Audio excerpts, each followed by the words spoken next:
الديسك والعالم كله هيسمع الكلمه دي. ايوه، عشان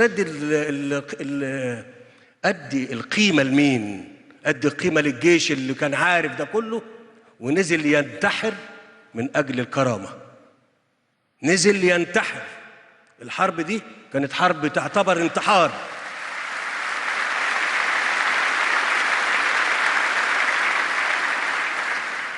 الكلام ده لازم الناس تدرسه وتتعلمه عشان تعرف يعني ايه دولة، والدولة بتقوم ازاي وحساباتها بتتم ازاي.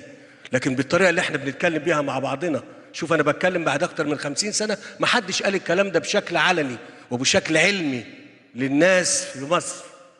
ان احنا كان اقصى حاجة ممكن نعملها في الوقت ده هم ال20 كيلو دول. ليه؟ قدراتنا كده. وانا قلت في بداية الكلام أنا بكلم الجيش اللي بيسمع وبكلم الرأي العام اللي بيفهم. كناش نقدر نعمل أكتر من كده لأن مقارنة القوات كانت كده، وقدرات الآخر الخصم اللي قدامنا كانت ضخمة جدا جدا.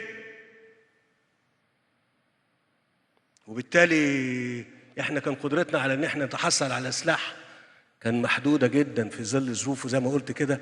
اوعى تحط الواقع اللي إحنا موجودين فيه دلوقتي في مصر والظروف الدولية على أنها كانت ظروف كانت موجودة من 50 سنة أو أكتر. لا، ده كانت دنيا تانية خالص. كانت دنيا تانية خالص. وعشان كده الجيش في مصر والقرار بتاع الحرب والنتائج اللي تحققت عليه هي معجزة بكل المعايير وبكل الحسابات. بكل المعايير وبكل الحسابات إن الجيش المصري رغم كل التحديات اللي احنا بنتكلم عليها دي ورغم شبح الهزيمة والتجربة المريرة بتاعت 67 ياخد القرار ويخش ويقاتل ويصمد ويحقق أكبر هزيمة. وبالمناسبة لا يمكن أبدا كان حد هيديكوا الأرض إلا بعد ما داق ثمن الحرب الحقيقية. ثمن الحرب الحقيقية. في الوقت ده كان الخسائر كتير، وكانت دي أحد أهم الأسباب، وأنا بقولها دلوقتي بعد 50 سنة وأكتر، أحد أهم الأسباب اللي دفع إسرائيل إنها توافق على السلام.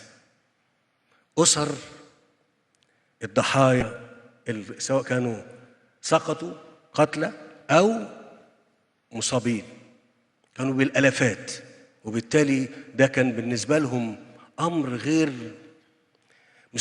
مش غير مستعدين لتكراره مرة تانية.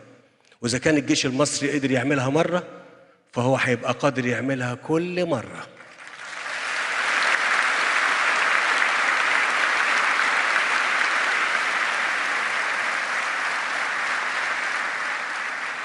يبقى القرار الاستراتيجي إيه؟ القرار الاستراتيجي إن احنا نعمل سلام مع مصر.